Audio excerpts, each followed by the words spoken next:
말씀은 예레미야 25장 15절에서 29절의 말씀입니다. 예레미야 25장 15절에서 29절의 말씀 중 우리 15절부터 18절까지의 말씀을 우리 한 목소리로 같이 읽어보겠습니다. 이스라엘의 하나님 여호와께서 이같이 내게 이르시되 너는 내 오른손 이 진노의 술잔을 받아가지고 내가 너를 보내는 바 그 모든 나라로 하여금 마시게 하라. 그들이 마시고 비틀거리며 미친 듯이 행동하리니 이는 내가 그들 중에 칼을 보냈기 때문이라 하시기로 내가 여호와의 손에서 그 잔을 받아서 여호와께서 나를 보내신 바 그 모든 나라로 마시게 하되 예루살렘과 유다 성읍들과 그 왕들과 그 고관들로 마시게 하였더니 그들이 멸망과 놀램과 비웃음과 저주를 당함이 오늘과 같으니라. 아멘. 오늘 본문의 말씀 제목은 진노의 술잔입니다. 구약 성경에서 그 예언서에서 술잔이라는 단어는 자주 표현이 되는 단어입니다. 이 잔은 하나님의 징계가 가해질 것을 말하는 것이죠. 16절은 진노의 술잔을 언급할 뿐만 아니라 실제로 술잔을 전달했음을 말합니다. 그들이 마시고 비틀거리며 미친 듯이 행동하리니 이는 내가 그들 중에 칼을 보냈기 때문이라. 전쟁은 그 공포와 함께 백성에게 충격을 주기 때문에 그들은 철저하게 무력해지며 성경에서 전쟁은 언제나 자기 백성을 향하신 하나님의 심판입니다. 17절의 예레미야는 하나님의 명령을 수행합니다. 내가 여호와의 손에서 그 잔을 받아서 여호와께서 나를 보내신 바 그 모든 나라로 마시게 하되 그 후 심판이 임하는 나라들 이름이 쭉 나열됩니다. 결국 바벨론 왕이 모든 왕에게 심판을 할 자로 언급되었고 바벨론 왕 자신도 진노의 잔을 마시게 된다는 말씀입니다. 우리가 여기서 놓치지 말아야 할 것이 있습니다. 하나님의 진노의 잔은 어느 누구도 피해갈 수 없다는 것입니다. 즉 하나님의 심판은 우리가 마땅히 받아야 할 최후의 순간이라는 것이죠. 피해갈 수 없는 하나님의 심판, 그리고 하나님도 분노하신다는 사실을 기억해야 합니다. 우리에게 늘 사랑의 하나님으로만 따뜻하게 기억하는 것은 하나의 모순이 될 수 있습니다. 하나님의 모습은 사람이 감히 셀 수 없을 만큼의 거룩하고 신비한 분이십니다. 그리고 아주 무섭고 때로는 오늘의 본문처럼 진노의 하나님으로 우리에게 다가오신다는 것입니다. 왜 하나님은 지금 유다와 여러 나라들에 대해서 진노의 잔을 내리셨을까요? 무엇 때문에 이렇게 분노하셔서 심판하려고 하시는 걸까요? 우리는 이 부분을 잘 살펴봐야 하는 것이죠.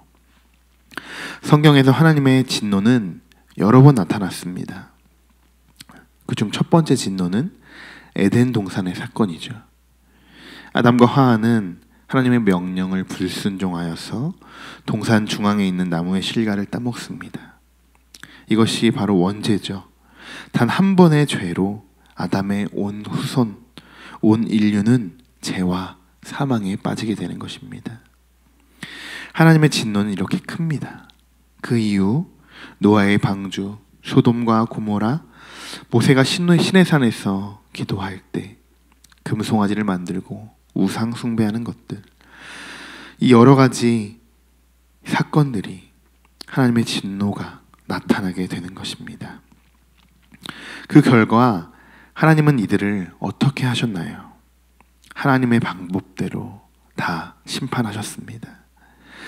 성도 여러분, 하나님을 믿는 것은 분명한 축복입니다. 하지만 제대로 믿지 않으면 엄청난 불행으로 바뀔 수 있습니다. 하나님의 진노의 대상에 올라가는 것은 불순종으로 인해 시작되는 것입니다. 불순종이라는 것은 하나님의 뜻이 아닌 내 뜻과 방식대로 행했을 때 나타나는 결과입니다. 여러분 각자의 삶의 자리로 돌아가서 한번 곰곰이 생각해 보았으면 좋겠습니다. 나도 모르게 자연스럽게 하고 있는 행동이 불순종한 행동일 수 있습니다. 내가 가장 즐거워하고 행복한 그런 삶, 그런 행복해하는 순간이 불순종의 순간일 수도 있습니다. 더 무서운 것은 이것이 하나님의 뜻이라고 믿고 순종했을 때 그 결과가 불순종일 수도 있다는 것입니다. 그래서 우리가 기도하는 것이죠. 신앙생활은 우리의 잘못된 모습들을 하나씩 제거해가는 것입니다. 하나님이 최초로 만드신 아담도 죄를 짓습니다. 사람은 죄를 질 수밖에 없는 존재인 것이죠. 먼저 우리가 죄인임을 인정하고 그러면 어떻게 의인으로 거듭날 수 있는지 끊임없이 고민하고 노력해야 하는 것입니다. 우리가 신앙생활을 하면서 잘못된 습관과 버릇들이 있습니다. 자연스럽게 익혀졌던 그 모습들을 우리는 하나님의 기준으로 바꿔나가는 것입니다. 그 과정은 생각보다 쉽지는 않습니다. 사람은 계속적으로 익숙하고 편한 것만 찾으려고 하기 때문입니다. 그러나 우리가 변화되어야 할 이유는 하나님을 마땅히 예배해야 할 존재들로서 그 힘든 변화를 이겨내고 하나님이 원하시는 예배자로 쓰임받는 것입니다.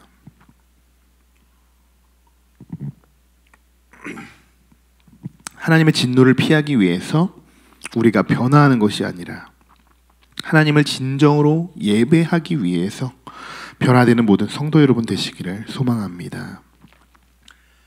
19절에서 26절은 하나님의 진노가 임할 그 나라들에 대해서 쭉 기록되어 있습니다. 가슴 아픈 일이죠.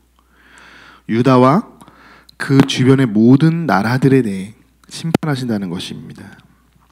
이것이 무엇을 뜻하느냐? 이 목록들을 볼 때 유다에서부터 시작되는 것을 볼 수 있습니다. 이것은 하나님은 선민이라도 죄를 간과하지 않으신다는 것입니다. 그리고 그들의 죄를 더 중하게 보시는 것입니다. 우리가 예레미야 앞장에서 살펴본 것 같이 하나님은 공의의 하나님이십니다.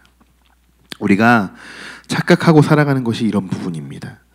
우리는 하나님의 자녀니까 더 축복해 주시겠지. 사실 맞습니다. 더 축복해 주는 것은 맞습니다. 우리도 자녀들을 키워보면 다른 집 아이들보다 우리의 자식들이 훨씬 더 이쁘다는 것을 알게 되죠. 그리고 그 자녀에게 충분히 사랑하고 축복해 줍니다. 그러나 그 아이가 잘못했을 때는 어떻게 할까요? 정말 무섭게 따끔하게 혼내는 것도 부모의 역할입니다. 다른 집 아이들이 큰 잘못을 하면 물론 지적은 하겠지만 그 부모만큼은 따끔하게 혼날 수 없을 것입니다. 하나님도 하나님의 자녀들에게 이렇게 교육하십니다. 하나님의 품속에 들어온 이상 하나님은 의롭게 우리들을 훈련시켜 주시는 것이죠. 또한 이 시대로 본다면 하나님의 선민 유다는 즉 교회가 될 수 있습니다. 세상과 구별되어지는 하나님의 성전, 모든 성도가 하나 되어 예배하고 찬양하는 이곳. 오늘날 불순종이 일어나고 소돔과 고모라, 우상 숭배와 같은 일들이 지금 현대 교회에서 종종 일어나는 것을 볼 수 있습니다. 지난주 저는 한 방송 매체를 통해서 서울에 있는 큰 대형 교회 실체를 밝혀지고 하는 모습들을 저는 보게 되었습니다. 저는 이 영상을 보면서 너무나도 가슴이 아팠습니다. 하나님의 심판을 받을 만한 제목들이 한두 가지가 아니었습니다. 또 그 목사님을 보면서 이런 마음이 들었습니다. 하나님이 정말 두렵지 않으신가? 어떻게 저렇게 할 수 있지? 여러 신학자들과 목사님들의 인터뷰에는 교회가 하지 말아야 하는 일들을 지금 그 교회가 하고 있다고 지적하셨고, 저 또한 그 교회 안에서 일어나는 일들을 바라보며 너무 가슴이 아팠습니다. 성도 여러분, 분명한 것은 그 교회도 그 목사도 하나님의 심판을 피해갈 수 없다는 것입니다. 그리고 이 이야기가 남의 이야기가 아닐 수도 있다는 것입니다. 우리의 몸도 하나님의 성전인데 그 성전을 잘 가꾸지 않는다면 더 큰 하나님의 진노가 우리에게도 임할 것입니다. 우리 29절을 함께 읽어보고 말씀을 마치도록 하겠습니다. 보라, 내가 내 이름으로 일컬음을 받은 성에서부터 재앙 내리기를 시작하였은즉 너희가 어찌 능히 형벌을 면할 수 있느냐? 면하지 못하리니 이는 내가 칼을 불러 세상의 모든 주민을 칠 것임이라 하셨다 하라. 만군의 여호와의 말씀이니라. 아멘. 너희가 어찌 능히 형벌을 면할 수 있느냐? 면하지 못하리다. 이미 되돌릴 수 없는 상황이라면 하나님의 심판을 받는 것이 마땅합니다. 하지만 지금 우리는 그 심판의 결과를 바꿀 수 있는 기회가 있다는 것입니다. 지금 당장이라도 하나님 앞에 불순종하는 것이 있다면, 또 불의한 것과 불법적인 일들이 있다면 하나님께 엎드려서 회개하고 용서받는 모든 성도 여러분이 되시기를 소망합니다. 기도하겠습니다. 오늘 하나님이 주시는 예레미야의 말씀을 통해서 하나님의 무서움을 알고 또한 심판을 받는 여러 나라들을 살펴보았습니다. 하나님의 진노는 결국 우리의 불순종으로 시작되는 것을 느끼며 피할 수 없는 하나님의 심판 앞에 우리의 모든 잘못된 모습들을 회개하고 하나님의 구원받은 자녀로서 예수님을 마음속에 품고 살아가는 우리들이 되도록 인도하여 주옵소서. 오늘 하루도 하나님의 축복받는 자녀로 살아가기를 원하며 예수 그리스도의 이름으로 기도드립니다. 아멘.